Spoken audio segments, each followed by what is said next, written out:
Good morning, good afternoon, good evening, wherever you are in the world. My name is Ingram Jones, and I have with me world-class trainer James Ali Bashir. Uncle Bashir, how are you doing? I'm doing fine, thank you. In the call with me tonight, I also have from the Boxing Insight, Cameron Gillen. Cameron, are you there? I'm here. Thank you for having me on again. And Michael Redman. Michael, you there? Evening, Ingram. I'm here, Paul. Thank Great. you. So, let's start. Uncle Bashir, how have things been? Everything's going pretty well. I was just in Atlantic City. I came up from Atlanta, Georgia, to Atlantic City Friday night for the Odom Ellis fight. So I'm here in Jersey now, and I'm headed back out to Florida, possibly Thursday. I didn't actually get to see the fight, but from what I was hearing, I didn't hear what the result was, but I heard that Odom looked very good. Yeah, he looked pretty well. I thought that he could have done more, but of course, I'm not taking the punches, so I can't say. He said he did his best, so I guess he did his best. They called the fight a draw, but I thought that he might have won a split decision. At first I thought he won a unanimous decision, but after looking at the fight, I can see how the judges came up with a draw. Okay. Let's just talk about the current events in the heavyweight division. First and foremost, the announcement that Anthony Joshua will be making his first attempt at a world title against Charles Martin. What are your thoughts, firstly, about Charles Martin and his win against Glasgow and his technique? Me? Yes. I think that it was a good fight for the two of them, Glasgow and Martin. But I don't think the fight itself told us much about either guy. Right. I thought that Glasgow lost the fight to Malik Scott, in which he got a draw. I thought he definitely lost the fight to Stevie Cunningham, which he won a unanimous decision.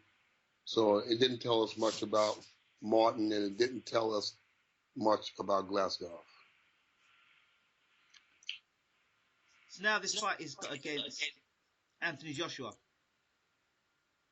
I think that Anthony Joshua would be my favorite in that fight, simply because he's been more consistent. He's been in thus far with the better competition, because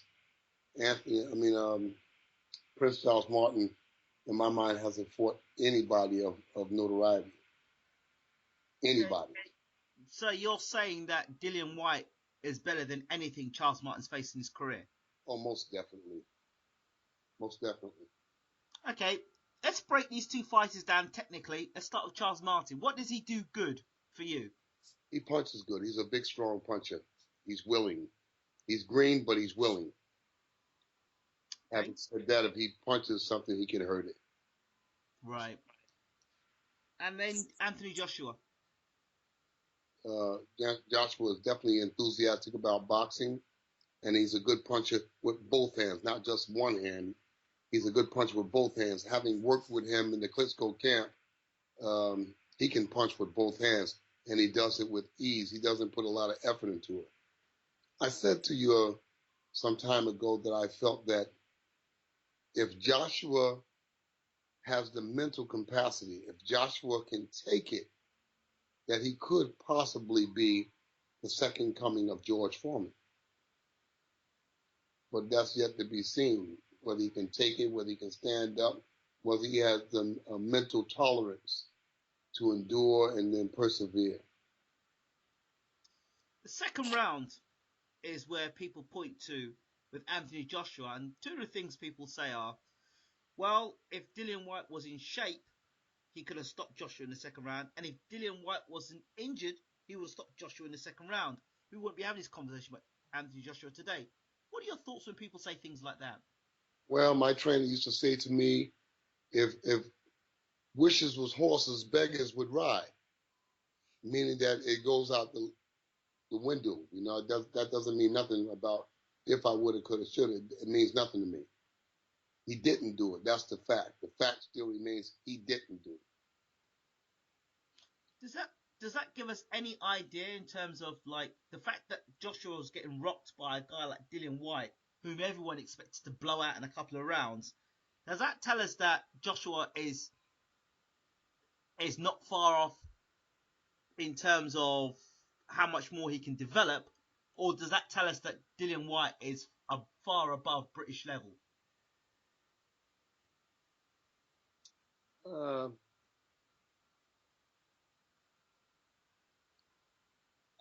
Repeat that question. Repeat that, because I'm turning that around my head. Say that again. Okay, let me turn it another way.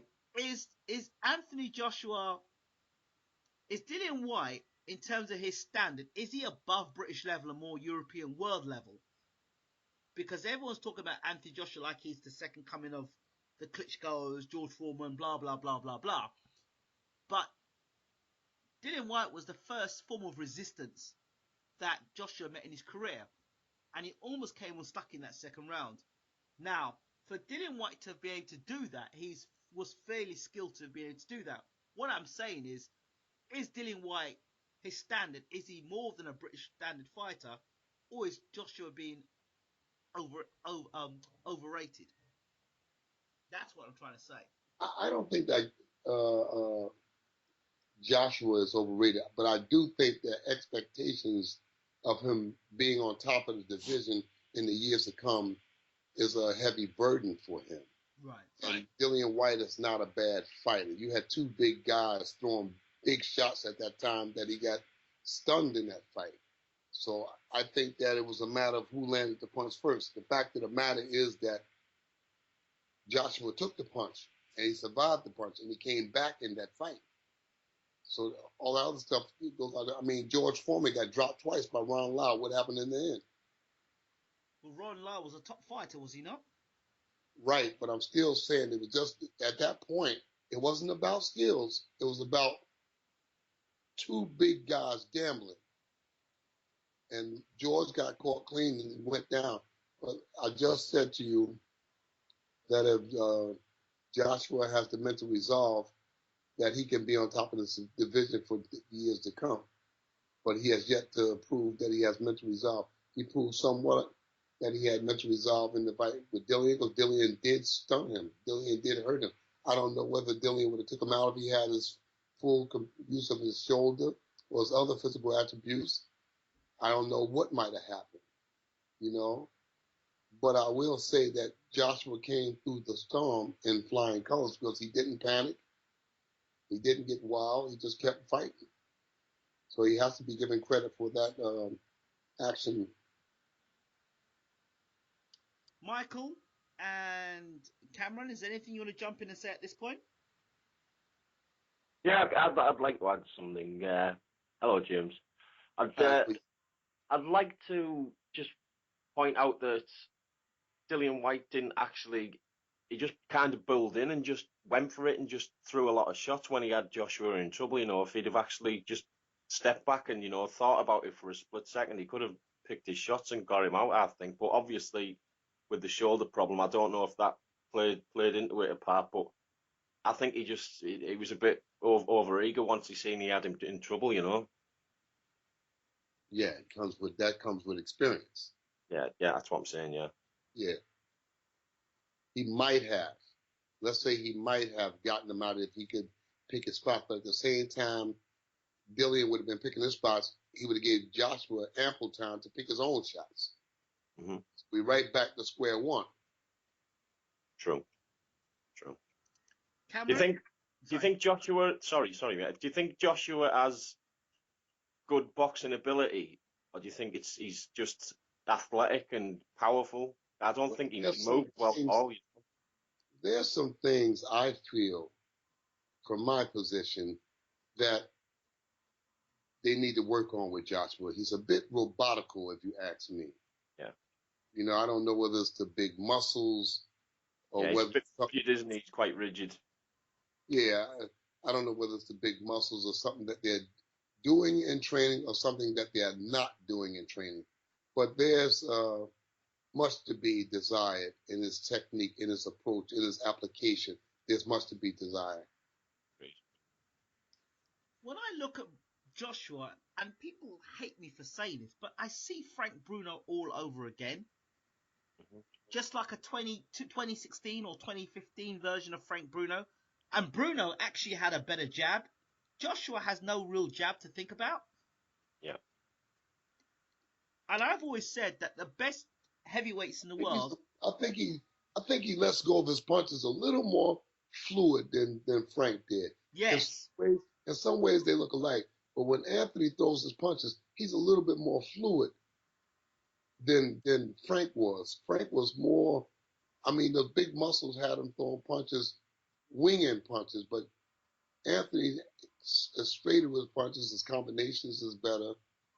His movement is better. You know, in some venues he might look like Frank, but overall he has a smoother boxing style. And I think that he's going to get better. How old is Anthony Joshua? 26. Something like that, yeah. Yeah, he's got room to improve. You know, he's got room to improve. And I say that about Bruno, but Bruno always had a very good left jab. That's the first thing. And he was a thunderous puncher. I mean, he was knocking people out. Tank problem as well, wasn't it? You know, I mean, we seen Joshua, his mouth was hanging open after the second round. He was looking to gas as well. I think if that fight had gone a bit further, I think he would have been in real trouble, you know. The Yeah, fight was indeed. stopped in the seventh. Yes. Yeah, you got big guys like that there. I mean, you know, when you moving the way they were moving, because Dillian was making Joshua work, Mm-hmm. and Joshua likewise was making Dillian work. They was work. You got big guys like that there. It's very easy to gas. And I just said to you, if he has the mental resolve, the way the older George Foreman boxed, he could box 20 rounds like that day because he was so relaxed in what he was doing, compared to the younger George Foreman who would gas too in 4 or 5 rounds. Yeah, he's more experienced and knows when he can, you know, nick a little breather here and there, you know, lean on him, go against the ropes. But it's like with a lot of muscle, obviously it takes more oxygen to feed that muscle. And Yes, it's hard, yes, isn't it, when you're a big guy. yes, I agree. I I'm was I'm opposed to that. I'm opposed to weightlifting as a boxer. I'm opposed to it. I never have my guys use weights.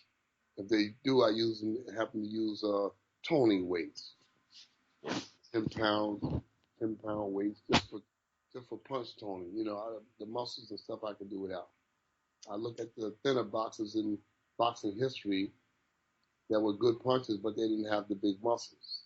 Yeah, it's very tight on you when you're that big. Yeah, it takes a lot of energy to keep those muscles fed.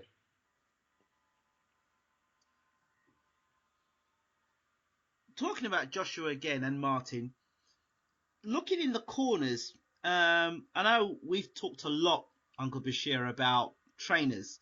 And Martin's trainers, Henry Tillman and Jamal in particular, seems a very knowledgeable trainer. I mean, from round to round, if you listen to the corner when he was fighting Glasgow, he was giving Martin very strict instructions, and his instructions were to the T. Do you know anything about their actual team of Henry Tillman and Jamal? I know Jamal. Jamal and I come from the same city, so Jamal has been around. He's not new to boxing. He's been around boxing For years. For a lot of years. You Yes. know, he hasn't trained boxers that long, but he himself was a boxer, and he was around some studious trainers over the years, so he knows boxing. He's not a Johnny come lately to it, so he's pretty good at what he does, and he gave some good advice to him under the circumstances for what he had in front of him. You know, so you know that will change time to time. But having said that, he's a pretty good trainer. He's been around. And Henry Tillman working in that corner with him as well. Well, Henry Tillman, you know, he's going to add something to the corner because he's been in there with the best. How much does that play a part in a boxer's development, would you say? I think it plays a critical role in the development of a boxer. You know, but it boils down to who's listening and who's not listening. Right. You know, that's what it all boils down to. The guy has to be receptive. You know, a guy has to be receptive. He cannot have a lot of people in his ears. I see a lot of times in boxing with people who don't have a lot of knowledge about boxing, and they're in the boxer's ears, and they cause conflict with the trainer. Right. You know, they're in the ears, and they tell them what they need to do, what they should do, and they've never thrown a punch. They've never they've never spent 2 hours in the gym, you know, training a boxer. So a lot of times outside influences could affect what's being done in the ring. But I don't get that from Charles Martin. I think that Charles Martin and Anthony Joshua, I've been around Charles Martin, you know, however short a time I was around him, and I've been around Anthony Joshua for an extensive amount of time in the Klitschko camp, and I find them both to be on the same level when it comes to persona and their receptiveness to knowledge. When you're giving them something, they're receptive of those things. That's good to hear. It's very good to hear. Tommy Brooks, I'm sure you do know well, mentioned that Charles Martin was a product of the Michael King amateur program. How much do you know about that? I visited Michael King's gym once. I was there with a heavyweight guy, Richard Powers, and we spent some days there. So yeah, he is a product of that, and I think that Charles Martin has been thrust into the limelight, and I think he's going to fight. I think he's going to fight. I think he wants to fight. I think he wants to prove that he belongs. Like it. I like this matchup. I like this matchup. It's not just good for boxing. It's good for the heavyweight division. It's exciting to me. I look forward to these two guys coming out and giving an infusion, if you will, to the heavyweight division. See, again, I go back to this thing with Joshua, the southpaw. The thing is, my concerns are the first time somebody put some resistance up against Joshua, he didn't look that great until the finish. I mean, my point is this. If Charles Martin is a guy who's similar going to put resistance up, who's going to come in shape, who's unbeaten, is the champion, and he's going to put resistance up, I'm looking at Joshua from that perspective. How does he deal with resistance? And if Charles Martin is to nail Joshua, how does he respond? Those are my questions. Well, you know, the old saying is that diamonds are made under pressure. So we won't know until that bell rings what either of these guys got, because you figure Martin has fought, 21, 22 fights now? Yeah. And he hasn't fought anybody in the top 15. So there's something to prove on both sides. You know, something for Martin to prove, because he was ranked number 4, but he's never fought nobody in the top 15. And on the other side, you know, Joshua has had a sailboat career too, except for Dillian White. And so I think that both of them have something to prove. You know, they're about their tenacity, the ring generalship, and what they can take and what they're willing to go through to be the king. Definitely, but on the flip side of that, with there's something to prove, like the litmus test for the both lads on this one. If obviously one of them does clean the other one out, you know, a massive shot, knockout, they still haven't really, because they're still both like untested to a point, you know. There's still not really proven anything, you know. I think that it'll prove something as far as nerves and the ability to perform under pressure, because this is a pressure fight for both guys. They're being thrust into the limelight. This is a big fight. Whether we on the outside want it to be or not, this is a big fight. It's for the World Heavyweight Championship, you know. And Charles Martin is coming in to Britain to prove that I'm the king. And I like that about him. I like the fact that he's biting down and say, I'm coming there to fight. I'm coming there to fight. So it's going to be a test of wills, a test of ring generalship, a test of the corners. This is a test for the corners. Yeah. to see if they can all perform under the big lights for the big fight. Let me throw this at you, Uncle Bashir. Do you think Charles Martin's the kind of man that would take a dive because he's been given good money and succumb to the promoter? Is there a rematch clause? That's a point. Yeah, exactly. Uncle Bashir. I can't say nay or yay. The only thing I can say is I don't get that from him. No, I don't get it either. I don't get that from Charles Martin. Charles Martin is a proud young man. He's going to fight. He's going to fight. He's going to stand in. He's going to fight. I saw somewhere in one of the articles where he said he's going to knock out Anthony Joshua. Yeah, I like that because it brings life to the division. Let's get back to the days of old. You know, everybody can't be the nice guy. Somebody's got to be the guy that says, "No, I'm the boss, and I'm going to prove it." You know, and I like Anthony Joshua. I don't like Anthony Joshua because he's a boxer, because he can punch. I like him for other reasons. I like him because he's easy to train. He's easy to teach. And I get the same thing from Charles Martin. Those guys want to be who they are. If they don't get caught up in the limelight and the fanfare, I think these guys can go on to be two top heavyweights for the next 10, 12 years. I will say this much. You've got to give Anthony Joshua props for taking the fight against Charles Martin. He could have quite easily sat back and waited for his opportunity, but instead he's taken the opportunity that he probably sees as a golden opportunity. You may end up being a nightmare, but he's taken a golden opportunity to take on Charles Martin, so you've got to give him credit for that. But even before Charles Martin, I got the impression that he would get in with anybody. I got that impression when he was in the Klitschko camp. I got the impression that I'll fight anybody that they put in front of me.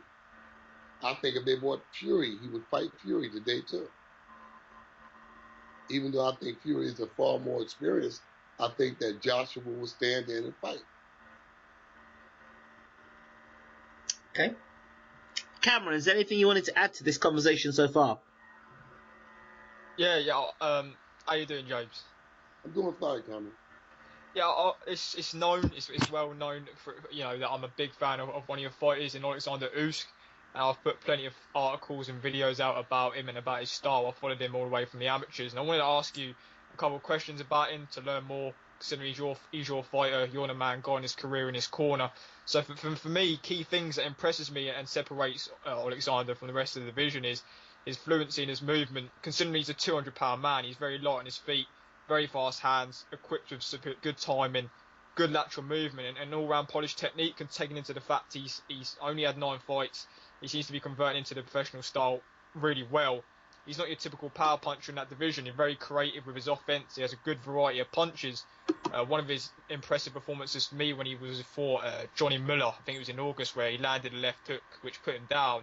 And Muller got up, but Usyk put a destructive combination of hooks on him, and it was very creative. He was going from head to body well, and it ended the fight. My question is for you, from what you see from Alexander and Usyk in the gym, in fights in general, what do you think separates him from the rest of the division, and what's his best sort of attributes, in your opinion, about him? His desire to grow, to learn. His desire to grow, his desire to learn. He listens well. He's not big-headed. He didn't come to me as a big-headed guy that had won the gold medal, and I don't get that from Anthony Joshua either. These guys are humble guys, and their mental door is open and susceptible for teaching.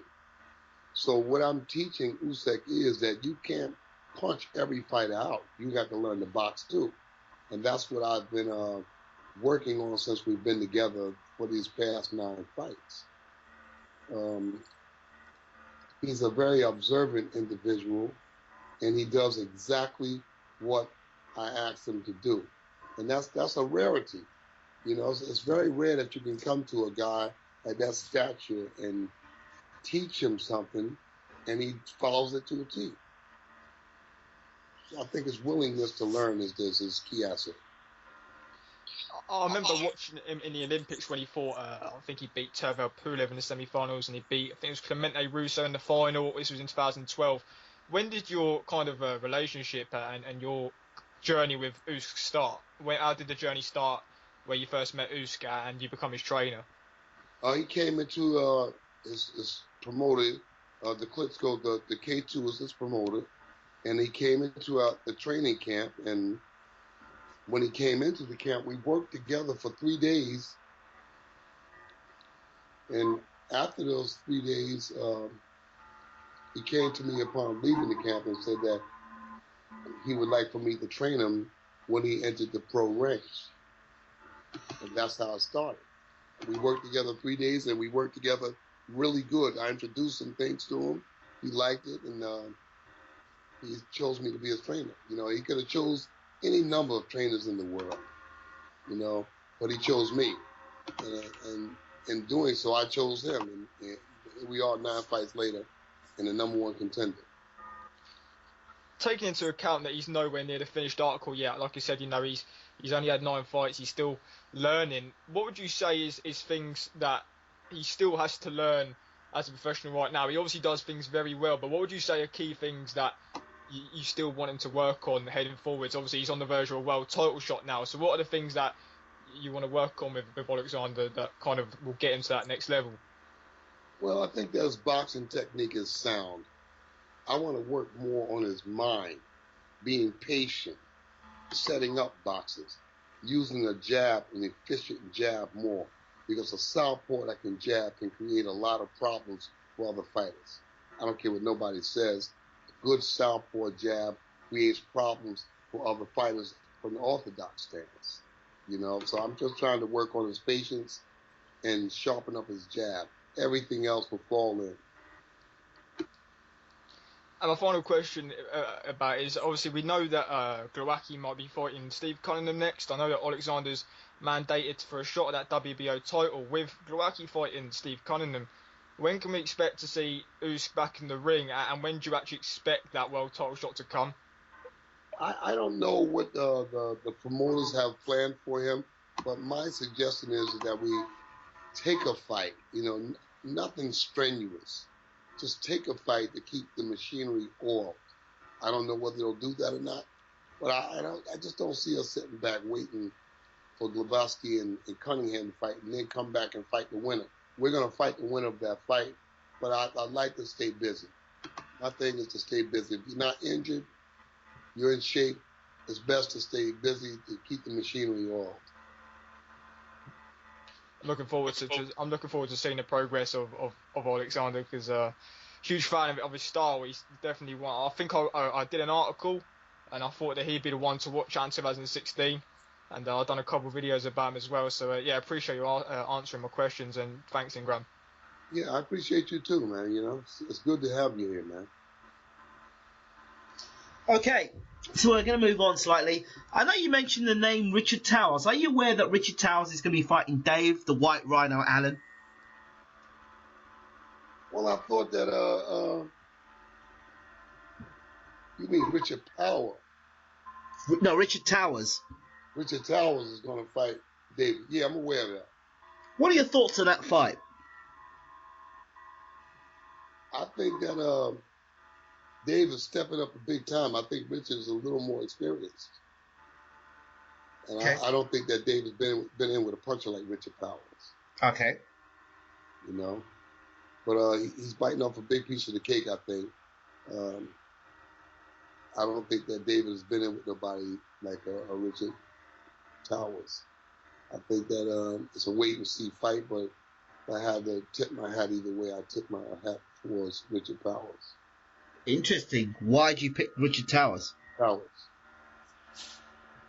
Because I've worked with him. I know that if this guy lands a punch on any heavyweight, I don't care what heavyweight it is, when he lands those punches, it's got to take a heck of a guy to stand up. I just think that Dave doesn't have the experience to be in with Towers. Okay. But should he beat Towers, is that a good win for you, would you say? That's a good win for him if he can beat Towers. If he can beat him, that's a good win. Can I? The thing about it is, if a heavyweight wins a fight that he's not supposed to win, and I'm sure most of the people that's watching this fight is going to pick Towers. A lot of people are picking Dave Allen based on the fact that Lucas Brown beat Richard Towers. Yeah, and Lucas Brown is nothing more than no disrespect, but he's a very basic boxer. I mean, doorman boxer. I mean, that's what we're at here. He can crack. He can crack, yes, but he's very basic. I'd like to think that Dave Allen was a better boxer than Lucas Brown. I tell you something, you know, people underestimate Lucas Brown. But when you got punches like that there, remember, when you got a puncher like Ernie Shavers, like George Foreman and Brown and Towers, you know, you can never count these guys out because they got that great denominator, and that's punching power. Yeah. When they land those shots, you know, a guy can be the best boxer ever, but when they land them shots, it's what makes the difference. You know, those power shots make the difference. I've been saying a similar kind of thing about Lucas Brown. He's not the best in the world. He knows himself. He's very limited. You know, he's learned on the job. But any heavyweight for me who's got a solid chin and can crack in this era has got a chance against anyone. You know. Oh, he stands a chance, but he's fighting a guy who can crack himself and is a better boxer than him, which is Shagayev. And Shagayev takes a good punch as well. Yeah, great. It's just how much Shagayev has got left. That's why Brown wins that fight. I think he wins as well, James. Shagayev, what does he have left? I mean, he got knocked out by Klitschko how many years ago? 7? Yeah, but since that fight, he's come back and he knocked out a guy that Klitschko couldn't knock out, which was who's the guy he knocked out? Knocked him out in a couple of rounds. Knocked in Sparko, and Klitschko couldn't knock him out. The guy was unbeaten. I think it was from Italy or something like that. For world title, he was unbeaten. He was his sparring partner. And the guy was unbeaten coming in. Yeah, but if Lucas Brown doesn't beat Shagayev, what is that saying about Lucas Brown? Shagayev is shot. He's over the hill. Yeah, he's shot on over the hill, but I think... and he's slow. He's predictable. He's very slow, very predictable. So he had life and death with James Toney about 3 or 4 years ago. And I can't tell you... Pianetta you're talking about. Pianetta? Yeah, he knocked Pianetta out. Yeah. He knocked Pianetta out. Something Klitschko couldn't do. I mean, that was his last fight. This is what out Pianetta. You serious? No, not the way that what's his name did. It was quite conclusive. Shagayev stopped him in the first. There you go. In the first round.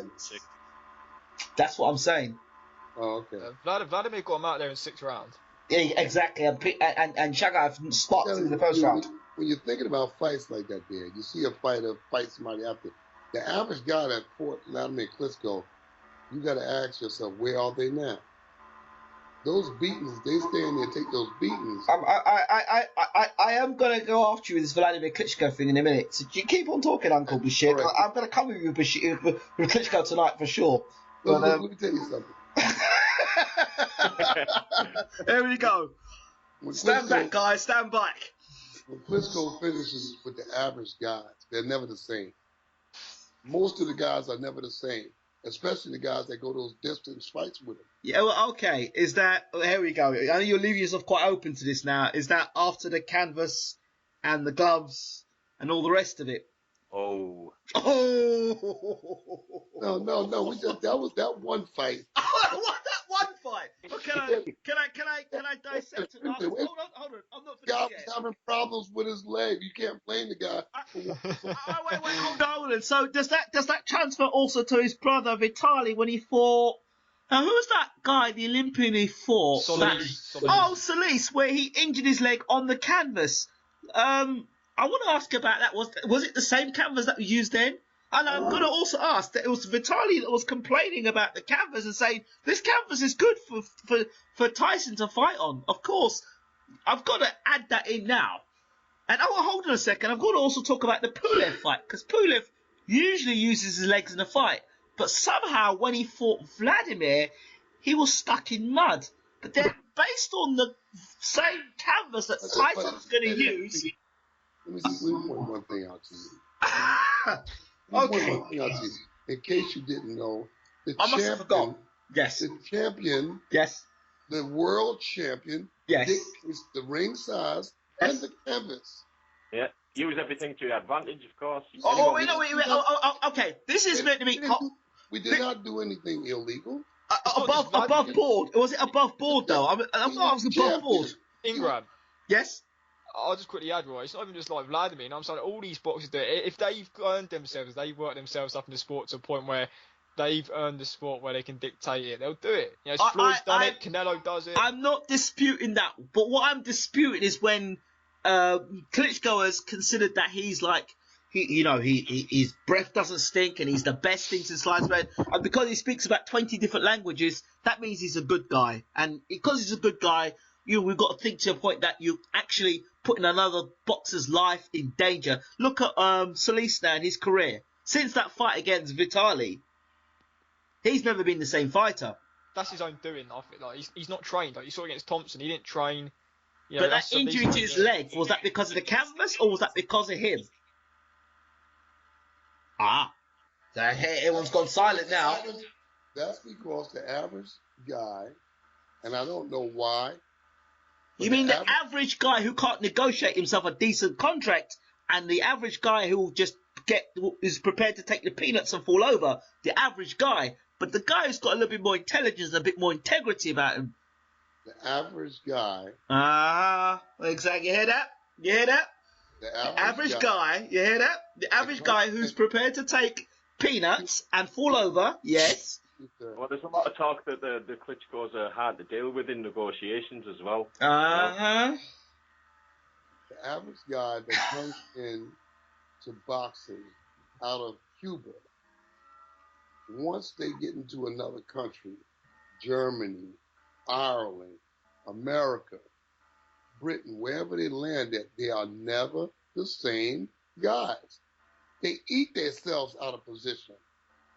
They get this, they start eating, and they don't stop eating. They start drinking, and they don't stop drinking. So it's a very rare few that comes to the States and concentrates solely on the career of boxing. Like Rigondeaux. He's one of them, surely. Yeah. Rigondeaux. Yeah. Feedback, guys. Yeah, I think it's Uncle Bashir. No, we can still hear you, James. We can still hear you. And Lara, you know? Yeah. Okay. These guys, but the big guys, all of the big guys come in. Mikey Perez, the young man we was just talking about. Most of these guys, now King Kong is doing the right thing. Yeah. Cuban school, isn't it? The old salsa. The old salsa. So when they leave Cuba and they come to the USA, it's a different way of lifestyle. So, well, it is. They got more luxuries over here, haven't they? Yeah, and when they get to the US, it's a different matter altogether. Things. You know, even Casamayo, the word was out there he was a heavy drinker. Yeah. That's why he was blown up in between fights. Gamboa, another one. He was a little guy. He blew up to 160, 165. He said he'd be big walking around, you know. Whatever happened to Guzman, by the way? I think Guzman retired. Did he? I didn't know he retired. He might as well. We sitting here asking where's he at. Good point. Yeah, where is he at? Yeah, he retired. Well, I don't think he officially retired. I think he's just kind of just not fought. Nah. He kind of disappeared. He's another one of those guys, Guzman, who was a good fighter, but again, he just, I don't know, his performances just seem to go, I don't know. Anyway. The thing is certain, the heavyweight division is coming alive. It's coming alive, you know, with King Kong being the wild card in the bunch, you know. Big fan of King Kong myself. James, I know it's too early to say because obviously you're focused on the cruiserweight division, but do you anticipate Usyk being in heavyweight division down the line? Oh yes, I most certainly do. I mean, Usyk is 6'3". Yeah. He's 6'3" and he's a bulky guy. So yeah, I mean, he's 28 right now. So I anticipate if he keeps going, he'll wind up in the heavyweight division in the years to come. Maybe 32, 31. You can after he does what he has to do at cruiserweight, God willing, he'll take at least 3 belts in the division, God willing, and then we'll move on to the heavyweights. We'll have discussion tonight, and I've expressed that to him. I've expressed it to him, that I expect that he'll move on as Evander Holyfield did, exactly, and move on to the heavyweight division. Yeah.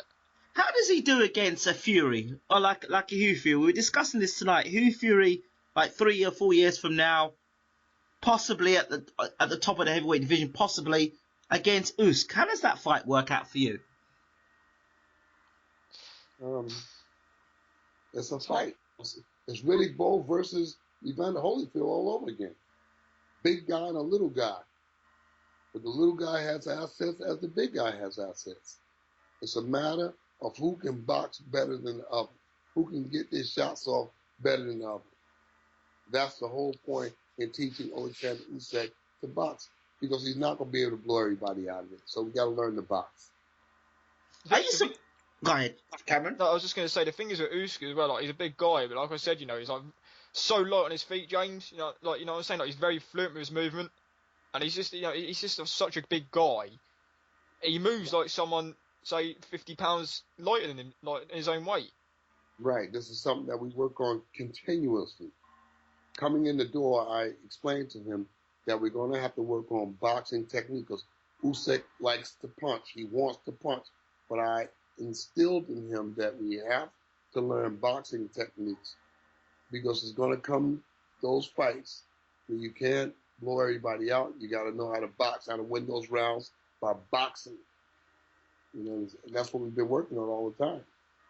Yeah, I mean, the thing is with Usyk as well, like I said, he's not your typical cruiserweight. Like, there's plenty of fighters in the top of the cruiserweight division who come forward, who will just look for that one shot. With Usyk, he's got that variety of shots, like I said, with the combinations and stuff. So he doesn't have to go for the knockout. Like, he's got such a good variety of shots where the knockout will just present itself without him going for the knockout. Do you kind of agree with that? Yeah, of course I do. I'm a boxing trainer.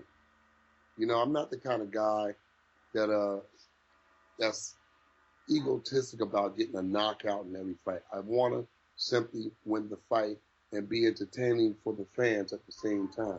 But I'm not one of those trainers that we've got to have a knockout. I've seen this happen over and over again, and they get fighters knocked out by trying to get the knockout. Freddie Roach did that with Manny Pacquiao, with Marquez. If he had Manny Pacquiao to box Marquez, they were going to stop that fight. Mm-hmm.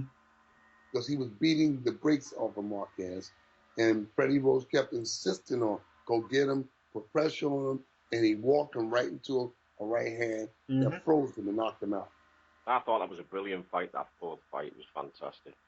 Yeah, but he didn't have to get knocked out. The instructions in my mind, had I been the trainer, I would have told him, okay, we got him. All we got to do is be consistent with the combinations, and they're going to stop this fight.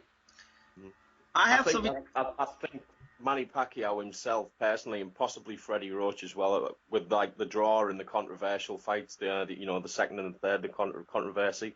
I think Manny Pacquiao and Freddie Roach wanted a definitive win, so they could say, yeah, out of all them fights, I've ended up knocking him out, and that's it. That puts the stamp on it, Yeah, he put a stamp on it, all right. Oh, yeah.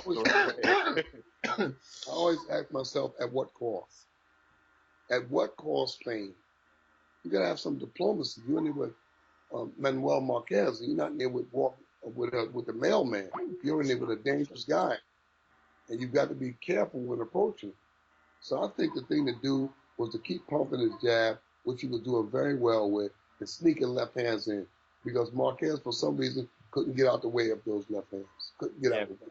Good head feints as well. Yes. He was busting them up. He was giving them angles. You understand? He didn't have to be there. Going for the knockout, he got knocked out. Yeah.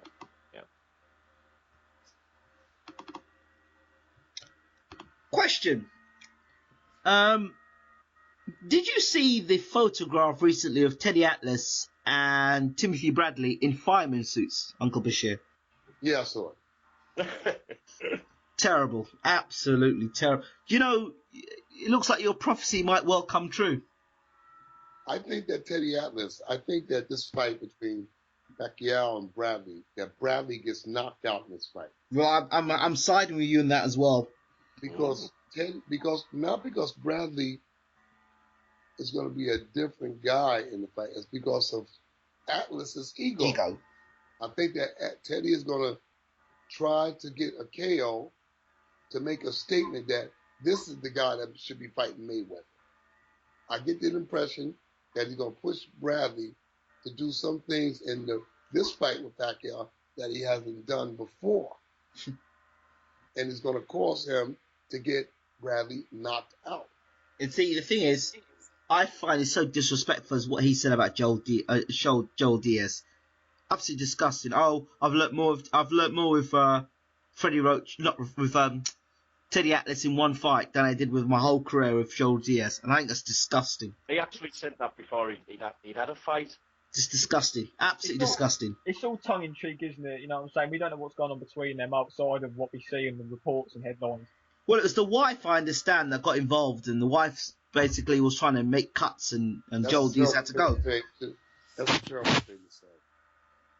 Well, when Bradley actually said it was pointed out something about in the what was the fight? Bradley where he got stopped in the he never got stopped. The referee stopped the fight with 10 seconds to go. Who did he fight? Who was it? No. Jesse Vargas, was it? Yeah, Vargas. Yeah. Teddy Atlas actually said to Tim Bradley, he was trying to catch him with that shot for the whole fight, and he was getting closer and closer and closer. And Tim Bradley went back and looked at it, and he agreed. I've actually looked at it myself, and that he was trying to get him onto that shot all night, and he caught him with it right at the end of the fight. And that's what Bradley was alluding to. Yeah. Well, he's a fighter. He's in the ring. But I thought that it was contemptuous to say that about Joel Diaz. I thought that they were closer than that. I thought they had more respect for each other than that, more love for each other than that. But he said it. It's gonna end up bad. It's gonna end up bad for Bradley. I can tell you now. It's gonna end up bad. It's gonna end up bad. I don't think it's gonna end up good with this whole Atlas situation. But people love the hype and people love Teddy Atlas for whatever reason. But his fireman statements and all the rest of it, screaming at people in the corners. I personally, it doesn't do it for me. But doesn't it? It doesn't. You have to be receptive to his methods. Obviously, like James said earlier, you have to be receptive to whatever methods he's putting over. It'll work for some fighters. Some fighters it won't work. Obviously, it works. Teddy Atlas is always in overkill. Always in overkill mode. Always in the overkill mode, and that same overkill mode is going to get him knocked out with Pacquiao in the rematch. I believe that. I don't know if he can get knocked out from Manny. I don't think Manny's got as much power as he used to have. Obviously, he's never had the stoppage up at welterweight. The last stoppage he was was it? I think that was 140. Bradley's had 24 rounds with him, and he hasn't stopped him. So I can't see it. If he goes back to El Pacquiao, who knows? Oh God, yeah. I mean, look at it. Did you watch the second fight? Did you watch the second fight with Bradley and Pacquiao? Did you watch the second fight? Yeah. You see those shots that Pacquiao was able to land on Bradley? Oh, where he was lifting him off the canvas. Was that one? Yeah. This time he'll land those punches easier. Because the first fight or the second fight where Bradley broke his leg, was it the second one? Second fight, I think it was. No, was it like he injured both his ankles in the first one? It was his calf in the second one. Oh, what the heck? I got like a hairline fracture or something. I remember that. He's going to make himself vulnerable because Atlas is going to have him do things that he's not used to doing. And you can't go in there with a guy like Pacquiao trying to experiment. Floyd said after that fight, he said Pacquiao punches hard. He just said it out of nowhere. He didn't say it to answer a question. He didn't say it to do a commercial. He just said, this guy punches hard. All right? He catch you clean, you could have problems. I thought Floyd got a little jarred up in that fight. Floyd He never actually. caught him that much as well, did he really? So obviously he must if he's only caught him like sparingly, and Floyd's come out and said that off his own back, so he must really bang. Floyd also told Terence Crawford to stay away from Pacquiao. He told Terence Crawford, stay away from Pacquiao because Pacquiao can punch. That's what he said to Terence Crawford. That's because Crawford's not fought anyone on the level of Manny Pacquiao yet. Or puncher like Pacquiao, yeah. Exactly. So we have to see what happens with that. Floyd was smart because he knows that Crawford likes to gamble. And if you gamble with Pacquiao, you could wind up looking at the lights. Exactly. Yeah, with Crawford, when he gets hurt, you see he comes forward, he comes at you. Yeah, he gives it more, doesn't he? Yeah, That's gamble, Exactly. Don't know how he's going to deal with that when he gets hit with a puncher at 140, 147. Uncle Bashir, let's move things on. There's a big fight this weekend. Carl Frampton and Scott Quigg. How much do you know about those two fighters? Very little. Oh. Very little. So that we could bruise past that very quickly then. I don't know enough about them to say yeah, they on either one of them. Okay, Huck versus Afolabi, 4, 5, or 6. I don't know which one it is. 17. Or 7. Again? Yeah, fighting this weekend. Number 4. It's 4, is it? Okay. Why should it be any different this time? He'll beat Afolabi. Will he? Yeah, on points. On points, he's going to beat him. Even though he got knocked out, he got chinned in his last fight. Yeah, I think it's a matter of styles. Yeah. There's a draw in there as well, though, in that There's been some controversial ones. They're all in Germany, I think. Not unless Ola does something different. If he does something different, he might come across the finish line as the winner. But if he doesn't do anything different, Marco Huck wins the decision. Yeah. Okay. They know each other so well now, Yeah, okay. I think a lot of people have been quite critical of Marco Huck. Like a lot of people I've kind of spoke to have written him off after the Glovacki fight, but I think Huck's got a lot left. I fancy him against any of the 4 champions right now. I don't think he's done. I don't believe in that. Tim Marco Huck's got a lot They left. fight for a title? Are they fighting for a world title? Well, there's for the IBO belts, and it's not Yeah, one to take the time. They fight for the IBO? Yeah. Yeah, well, Huck could probably come out here the winner of that fight. Unless Ola Afolabi changes his style, because Huck just edges him in every fight. He edges him. And it seems to me that he edges him in the last 3 rounds. James, out of the 4 cruiserweight champions right now, who would you say is the best cruiserweight? Out of 4 champions, you got Lebedev, you got Droz, you got Ramirez, and you got Glovacki. Who would you say is the better champion? Glovacki. Yeah. I think he's the better of the ones. He's the fresher of the ones, Yeah, he's got the most potential out of them, hasn't he? I mean, I don't know. It's a tricky one, isn't it? I don't know. Ramirez came in and stole the title. Yeah. So Glovacki's a hungry lion. Like Lebedev's been a champion for a while. I really like Lebedev. I've got a lot of time for Lebedev. I love Lebedev, but like I said, Glovacki's that young, hungry lion, which is why that Usyk, the Glovacki Usyk fight is going to be a brilliant fight. Yeah. Brilliant fight. That's Glovacki and Usyk about the toughest guys out there right now. Yeah. I think Lebedev is on his last leg. Yeah, he's been in some tough fights as well, hasn't he? There can't be much left in the tank, surely. Yeah. And Ramirez, he lost the last fight to the African kid, and they gave it to him. Yeah. I thought he lost that fight. The last fight that he had with the African guy, I thought that he lost that fight. Yeah, and no disrespect, that's over McKenzie. No disrespect over McKenzie. He's not on that level. Yeah, I'm saying that he's not on the level of Glovacki. He's not on the level of Lebedev. Like that IBF title with Ramirez. Ramirez is kind of seen as bait. the other cruiserweights. It kind of seems because of the fact he's like the weaker champion of the four. Yeah, I mean, if we got to wait around for Stevie Cunningham and Glovacki to fight, I wish that we could just take a U-turn and go down to Argentina, take the IBF belt, and then come back and fight for the title. Is it hard getting Usyk fights, James? No, I mean, we've been moving right along. But the good guys, the major guys don't want to fight. They don't want to take that chance. I mean, we've asked a couple of guys, and they don't want to take the chance.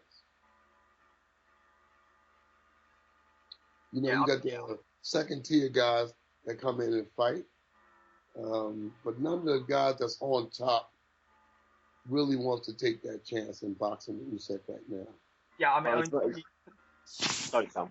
Sorry, Mark. I was just going to say, Tony Bellew, who's obviously our British cruiserweight, he did an interview about Usyk, and he said that if he had the choice, that's the one guy he wouldn't want to fight. He wouldn't want to fight Usyk if there was one cruiserweight. You know, a lot of these top cruiserweights don't want to fight Usyk from what they're kind of saying. You know, Usyk is obviously one guy that they don't want to fight right now. And the problem is he's a high-risk, low-reward fighter as well. Obviously, where he's coming on the up, there's not a lot of reward in it for them right now unless he gets that belt. Right. So obviously they don't. He's right there with the opportunity, isn't he, on the WBO? So why would these guys, like when Tony Bellew and that are looking for a world title, they're not going to risk fighting Alexander Usyk unless he's got a belt? If you know what I'm saying? Right. I understand it. I understand that clearly. That's politics of boxing. Yeah. But what we're trying to do is nail one of the titles down, and then they'll have to fight. Everybody will have to fight in that particular division, in that particular organization. They'll have to fight.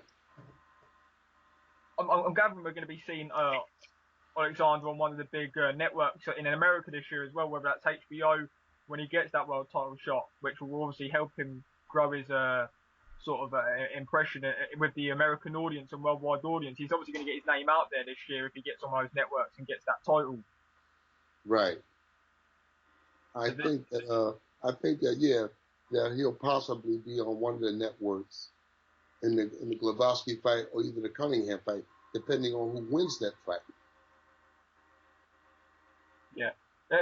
Obviously, it'd be good to see. What do you think about that fight, Cunningham and Glovacki? I mean, I've always liked Cunningham. I mean, he's been on the end of some bad decisions. Obviously, Ingram knows that as well. We've kind of spoken about this before, but I mean, I'd pick Glovacki to win now. I'm not sure what the others would say. I just feel like Glovacki's has got a bit more in the tank. Right. Than Steve Cunningham at this stage. I don't know now Steve has got to come down. He's got to take off those 15, 17, 20 pounds that he's used to carrying around for 3 years? Yeah. He's been on heavyweight. He's very muscular. He's very muscular as well. Yeah. I think Glovacki's going to knock him out. Glovacki's going to knock him out. It's not easy at that age as well to strip that weight and then, exactly just going up and down, takes a lot out of you. Exactly my sentiment. But knowing Steve Cunningham the way that I do. I mean, Steve Cunningham's around the age, I think, that Roy Jones was at when he started cutting that weight as well. We've seen what happened. We've seen it before with Stevie's got to be 41? Yeah. But he's old. 39. But he's late 30s, isn't he, I think? 39. Yeah. 39? Yeah. Yeah, well, he's 39, but he's been in some tough fights. Oh, yeah. Okay. He's been in some tough fights, and now he's been used to walking around 215, 220. He's been walking around at that weight. He's only been stopped once, and that was against Fury, and obviously Fury's a big man, and that was a bit of a sneaky shot as well, wasn't it? Right. I think that if Stevie Cunningham had 225, 230 on me, on him in that fight, Fury wouldn't have got up. Yeah. James, another quick question on that. Because he landed a clean shot on Tyson, but he didn't have no behind, no butt at all. No thighs, no butt. So therefore, Tyson was able to get up. But had he been a more solid guy, Tyson might have had a problem getting up, beating the count. Yeah. But Stevie's got no butt. He's got no butt. I mean, he's got a butt like a peach. You know, so I mean, and that plays a critical role in putting a guy down and keeping him down. I think the punch that caught Tyson was a sharp punch. So James, sorry, Jack. Carry on, James. I think had he had more weight in his thighs, more weight in his behind, he might have did more damage to Tyson. But because he has no thighs, he has no behind at all, he couldn't keep him down. Yeah. But now he's got to shed that weight. Knowing Stevie, he's in the gym right now getting that weight off him. Yeah. He's not going to come in there with no 6 weeks training. Knowing Stevie, he's training, getting that weight off him. Where he'll be comfortable in the fight. But Glovacki is a tough guy. He's a tough guy, and he's going to come to fight. He's a big guy as well, very powerful, very strong. And like you said, if Cunningham does cut that weight off and it does affect him, I can't see him surviving with someone like Glovacki at this stage as well. You know what I'm saying? Right. But, we don't know, do we?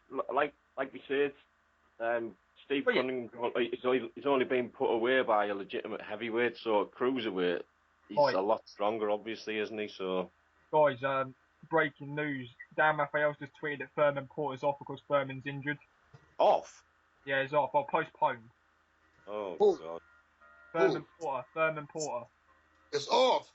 Postponed. Yeah, Foreman's injured apparently. Surprise, surprise. Another question. I was salivating waiting for that one. Yeah, well, it was a great fight. It would happen. James, no question about Usyk. Obviously, if Glovacki Cunningham, it seems like it's going to happen. So if that does happen, we look like it's going to be around April time. So it might be around the summertime. We obviously don't know that Usyk will get that title shot. So when would it get to a point? Will you kind of sit down with Usyk and his team and just kind of work out the next fight once Glovacki and Cunningham's officially on? Will you look to be getting like a fight or two in between? Is that the kind of plan where you're going to wait until that fight's officially? I really can't say what the promotion is going to do. But my suggestion would be for us to take a fight because it looks like there's no date for the Glovacki Cunningham fight. It looks like mid-April. That's what they're looking at. Oh my God, mid-April. So yeah. that means that we won't be able to fight for that title until July. That's what I'm saying. July, August. 16th of April it's set for. Exactly, mid-April. I mean, that's what I'm saying. You might have to wait till late summer. Maybe August. If one of the guys get injured, if the winner gets injured in that fight, it could be August or September before we fight for the title. Exactly, yeah. So well, I mean, obviously we're just kind of assuming right now. We don't know what's going to happen, but that's kind of what you said. Exactly. You know what I'm saying? You don't know when you're going to get that fight.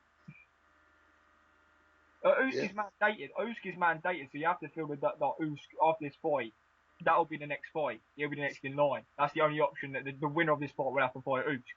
They'll get a voluntary though, won't they, after winning the title, whoever keeps it or wins it. Well, the WBO said that Usyk is mandatory and it's due. Glovacki was mandatory for Hawk, I believe, and that was a year ago. When by the time summer comes around, so you have to sign to fight the mandatory within 90 days or something. Is that right? WBO will say Usyk is next in line. It's been a year. He's next in line. Yeah. I think that that this Cunningham fight, like I said, they don't have a date now, and we're at the end of February. I anticipated that the date would have been made by now, and that the fight would probably take place about the 21st or the 25th or something of next month, March. I had a look on BoxRec, James, and they've actually got the fight down as the 16th of April. That's when it's penciled in for. BoxRec got 16 April? It's not officially done yet. It's going to be on the PBC card. It's not officially done, but that's what they're looking at. Barclays Centre, Brooklyn. It's on the Spence and Algeria on the card. Who's on the top of the card? Spence and Algeria. I think Glovacki should be headlining that, to be fair. Spence and Algeria. Yeah. That's the headline bill. They're having Spence headline in New York, and you'll have Glovacki Cunningham on the same bill. It's like a double main event. Be a co-main, won't it? Yeah. Yeah, co-main, yeah. A lot of Polish people live there in Brooklyn. Exactly. You know, so they're banking on that, bringing out the Polish people for that fight. They don't have to they're support big the match fight itself, fans. don't they? Those people are big fight fans, and Yeah. they'll be there in force for that fight. You know. Yeah, we'll see. Maybe it's the 16th. Maybe it'll take place April 16th. But if it does take place on the 16th, so you say in May, June, the fight won't probably happen until July. It won't happen in June because you're talking about it's April. So I doubt very seriously they make a fight in June, and it's hard pressed for July, but certainly in August. You know, it's too long to be out. He needs to work. In my opinion, he needs to go out and work. He needs to take on somebody, some competition, you know, just to keep himself sharp. Yeah, tick over, yeah. Mm-hmm. You don't fight, you get rusty. You know, that's what happens.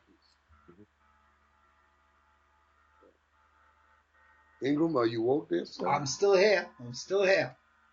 Sorry, Ingram. That's all right. I'm not letting you guys talk. That's all. That's cool.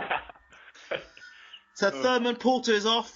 Keith Thurman was involved in a car accident, so I understand. That's what I was just trying to find out myself. I was looking for some info, yeah. Yeah, Dan Raphael. Someone tagged me in the tweet. Yeah, Dan Raphael. Yeah. The other question I wanted to ask you, Uncle Bashir, is Klitschko's availability. Is he going to fight Tyson Fury again, or is he going to announce a retirement soon? Yeah, there's been a lot of rumours, hasn't there? Yes, there has. That's all it is.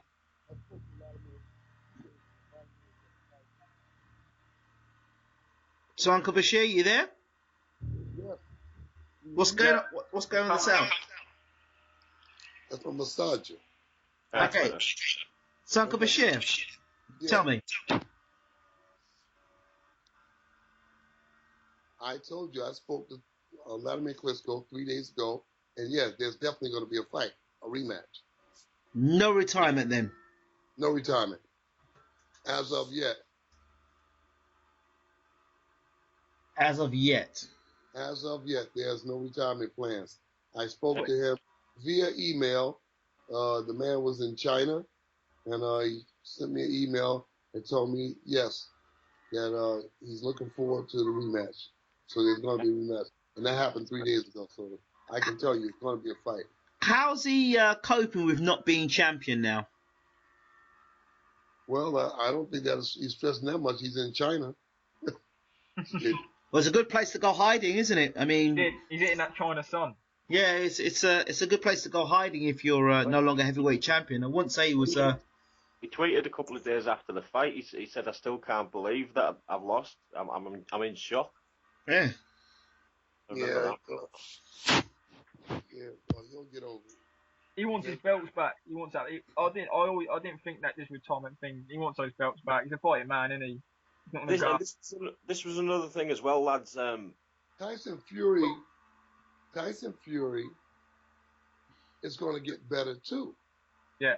So we, Team Klitschko, can't take nothing for granted, because just like we're going to go back to the drawing board and try to make ourselves better, I'm quite sure that the champion, Tyson Fury, is going to go back to the drawing board, and he's going to try to get better.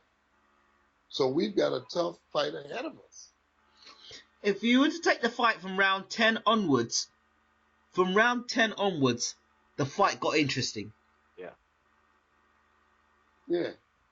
That if the fight can start from round 10, or even round 12. Yeah. Vladimir knew he had to do something, didn't he? He started the fight too late for me. I know Fury was giving a lot of feints and moving well, but if Vladimir started earlier, I think the fight would have actually opened up. Yep. It all boils down to him letting his hands go. You've got to take chances to regain the title. You got to roll the dice. All right.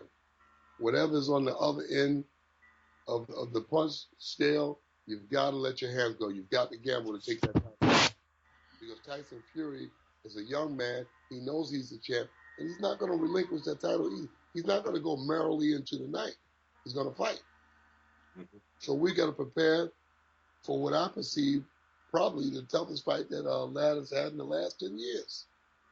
Definitely. Tommy Brooks said to me the first time I interviewed him that if Vladimir Klitschko, that he knows, fights Tyson Fury, stops Tyson Fury in a round. I interviewed him again.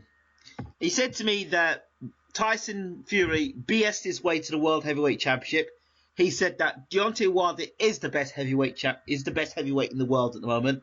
And he also said that if Tyson Fury and Vladimir Klitschko fight again, he reiterates that Vladimir Klitschko would stop Tyson Fury in a round. What are your thoughts on that? Well, I think I think that Tyson Fury is going to get better. He's going to get better, and the things that he did in the first fight, he'll make it even better in the second fight. He'll be more complicated in the second fight. He'll look at the things that he was being disruptive to Vladimir, and then he'll add on to those things. So I still would have Vladimir to prepare for the most excellent Tyson Fury that could be. I'm just that kind of guy. Okay. I'm just that kind of guy. Can I just add something in there, lads, about Vladimir? He actually tweeted to Anthony Joshua when the fight was made with Charles Martin. He said, I kind of think Vladimir is not going to retire regardless of what happens in this fight. If he gets beat by knockout or whatever, if the worst comes to the worst. He tweeted to Anthony Joshua, he said, congratulations, best of luck. And I kind of think he's trying to line a fight up with Joshua if he doesn't get the titles back to get a belt back, so he's got some leverage.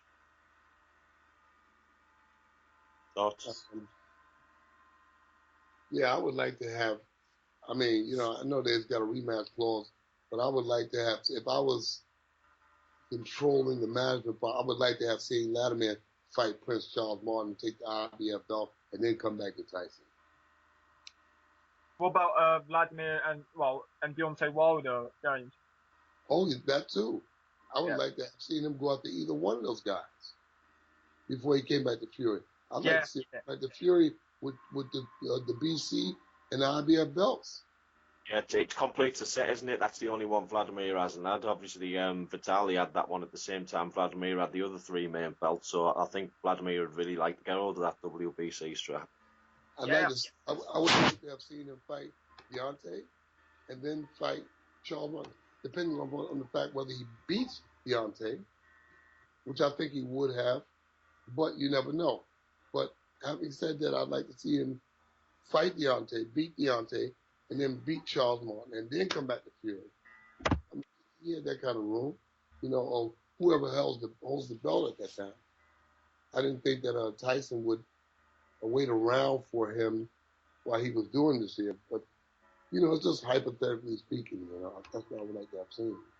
But I think that he's going to go straight back to Tyson Fury, and it's going to be even a more interesting fight the second time around. I see it finishing the same way. To be honest, I can't see anything that Vlad can actually do, which he didn't do. And Tyson's going to be prepared for what. I can see something different he could do. Throw some punches. Yeah, but there's a chance of getting caught as well if he does that, isn't there? So it's pretty risky. You know what? No risk, no gain. He's got to gamble. He's got. And if I were the one training him, I would just tell him that with no risk, no gain. You got to go. You got to roll the dice in this here. You're not going to win that tit for tat kind of fight with a guy like Fury. He's young. He's going to run around the ring. There's a few things that I saw that Vladimir could have done, that Vladimir should have done, that he didn't even get close to doing. So I think that he can go out there and do those things, and like Ingram said a few minutes ago, you pick it up from the 10th round, and it gets interesting. I've got my own thinking pattern about how to fight a guy like Tyson Fury. There's some things that Vladimir can easily make work against Tyson Fury. You know, which I won't mention here, but there's some things that he can do that can work against Tyson Fury. But he's got to roll the dice. It's a fight. You got to roll the dice. Nothing's going to happen. Predictable, isn't he? He's unpredictable. Oh man, you know, it's just so many things. Well, it's a few things that's available to Vladimir that would make him be in a position to regain the title. That's all I'm saying. Okay, but you know, there's that all sounds great, Uncle Bashir. And you know what? Oh. If there wasn't another man in the middle of all this mix called JB, that would have been great. And if you were head coach, that would be great. Now, has anything changed in the Klitschko camp which would make you now head coach and JB be assistant coach? I don't know. I don't know anything about that. As far as I know, Jonathan Banks is still the trainer. Well, in that case, then, what you're saying basically is we'll never know whether this game plan works or not, because I don't know what's going to happen. Because if things stay the same, Jonathan Banks will be the lead coach. You will continue to be wasted as assistant coach, and we're back to where we were before. Wasn't he? You know. So, I mean, you know, if Vladimir wants to win if Vladimir wants to give himself the best chance of winning the fight, he needs to have you as head coach, straight up, simple as. Yeah, well, you know, that's entirely up to Vladimir Klitschko. Well, Ray Charles can see that, and Stevie Wonder can see that. So, you know, that's entirely up to him. But I will say this here: if I was in that position, I would just come to Vladimir straight, and I wouldn't come through to him with a deep science. I'd come to him and give it to him like it is. You got to roll the dice in order to take that belt back. Those belts are there, but you got to be willing to roll the dice. You can't go out there tit for tat and expect them to squeak by and win a decision. You know, there are some things that's immediately available to Vladimir, but he has to be willing to jump on those things. If the fight's in the UK, does that change things again? If the fight in the UK his gambling ability is going to have to be increased. So it's Tyson Fury in reverse then, because Tyson felt he had to gamble when he was in Germany, and now Vlad's going to have to gamble when he's in the UK. Vlad's going to have to gamble whether he's in Germany or the UK, because he's the guy that's coming. Well, the story is, a lot of people believe that if Vlad gets the points this time round, they'll take the title back off Fury. Because there's too much money involved. What, third fight? Well, what are your thoughts on that, Uncle Bashir? Anything is possible, you know. Yeah. I don't think that Tyson is going to leave room for doubt. If I'm Tyson, I'm coming into the fight thinking that I've got to stop Vladimir Klitschko. Right. Especially if the fight goes to Germany. I'm thinking that we need to stop Vladimir Klitschko. It didn't last time. You know, we don't need to go the distance with him. My thinking, what I would tell Tyson Fury, to take advantage of the things that's obvious. You're the young guy. What is he, 29 years old? Not even that, is he? He's about 26, 27? I think 27, 28, I think. He's younger than you, isn't he? That says it all. I tell Tyson, you're 27. Vladimir's going to be 40 when you step back in the ring. I tell him to take the fight right to him. Use your height, use your weight, use everything that you have. Just wear him down, you know? So, and I mean, that's common knowledge. I'm not saying anything here that anybody can't see. Yeah. And if you look back at history and you find a scenario like that there, most of the time, the new champion maintains the champ. I think a lot of people said that before the fight as well. Like, obviously, we talk on air and we talk on social media. I think a lot of people kind of said, the things that they said and they thought that Tyson should do is just the obvious things that you're stating now. It's just there, isn't it? The age is there, and it's just the obvious things to put out and how Tyson should go about it. Yeah, I'd say so. I'd I called Fury points before. That you have to, like, no. I'm saying you have to be willing to gamble. Yeah. Nobody's going to give you anything. You've got to be willing to gamble. If you're not willing to gamble, you're not going to come away with anything. I mean, not recklessly gamble. Calculatively. Yeah. You've got to calculate, but at the same time, you've got to gamble. You can't afford to get into the 7th, 8th round like the first fight and be way behind. Yeah. You've got an educated gamble. Yes, an educated gamble. And you've got to keep it ebb and flow where the judges can say, you know what? At this point, this person or that person can be winning the fight. But you can't let it be a slam dunk where, no, this guy is definitely winning the fight. You can't allow that. Okay.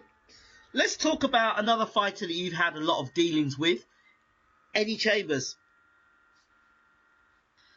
What next for Eddie Chambers? I understand, according to Peter Fury, he's on his way back to the UK for a big fight. That's what I heard. Your thoughts? Well, he's got a good chemistry with Peter and Tyson, and so maybe Peter's going to get him on the undercard or something. And he's going to have a big fight there. I don't know anything about it. I haven't spoke to Eddie. I haven't spoke to him some time now. So I guess Peter's going to put him in a venue with Tyson or either Huey and try to move him there.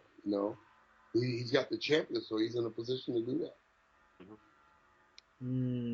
I've got the kind of feeling, I know it's unlikely, I've got the feeling that I don't know if it's going to happen. I think he might face David Haye. I don't know if it's going to happen. I just get the inkling,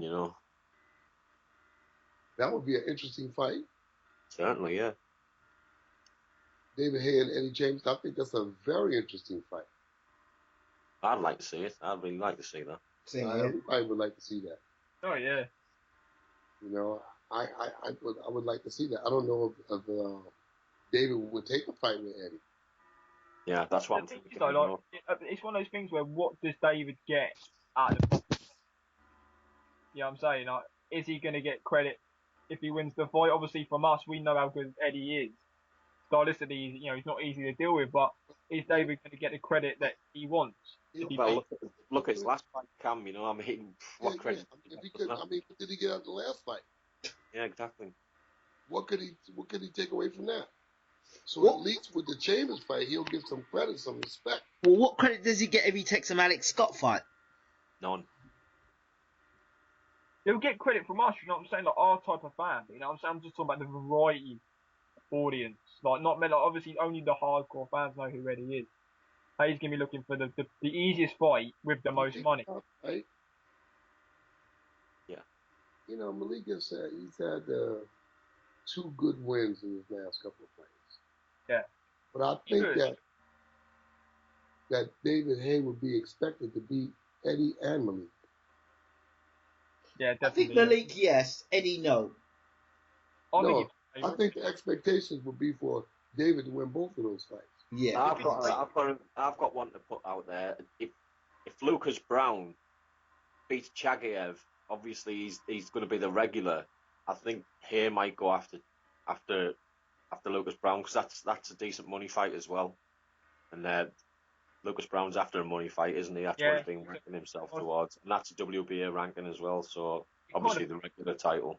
It kind of fits, doesn't it? Because Haye gets that belt, which puts him in position to get a bigger fight, and Brown gets the payday he wants. Yeah.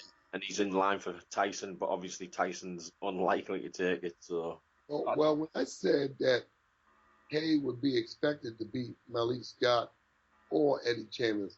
I didn't say it was a slam dunk for him, but I'm saying on paper he would be expected to win those fights. Wait, I mean, he's a tough fight versus Chambers. He's very slick, isn't he? He's a good boxer, so I don't know. Yeah. Chambers is a much harder fight than Scott, in my opinion. Oh, yeah. You know, so I'd rather see that fight. You know, Chambers, he's not an easy fighter to deal with. I mean, it took Vladimir 12 rounds to get him out of there. I'm saying. Chambers takes a great shot, and he's got good boxing ability. He seemed to have a decent dig on him as well. I'd like to see that fight, but I also would like to see the Scott fight. Really? That could be an interesting fight. David Haye and Malik Scott. I think that would be an interesting fight. Yeah, I know, but the Malik Scott that fought Derek Chisora, the Malik Scott that fought yeah, that's working against him. That Malik Scott that fought Deontay Wilder, that's what's working against him. Malik is not that far removed from those losses. Right, it's the heart there, the heart factor. He's got the skill, hasn't he? He's got the skill. He just that's the thing he lacks. The heart. Is the heart? Has he got a tin heart? That's the question. Yeah, if he was 5-6 fights removed from those fights, those losses. Yeah. Then you can shine a light on the fact that he. I just think that as soon as Haye gets him with a half decent punch, I don't know how long he'll stick around. Because if he went over to by Chisora, and if he went over to Tony Thompson, God only knows what happens if David hits him. That's what I'm saying. Yeah, if he touches him, it's night for me. Night. I mean, he went over to the phantom punch from Deontay Wilder, so I don't know. I ain't never seen Deontay Wilder knock anybody out with her left hook yet, but that's me. Okay, I just want to thank James Ali Bashir, Cameron, and Michael from Boxing Insight. Thank you so much. I appreciate having me on. Appreciate having me on in Gran. Really appreciate it. Thanks so much, guys. Thank you. Good night. Bye.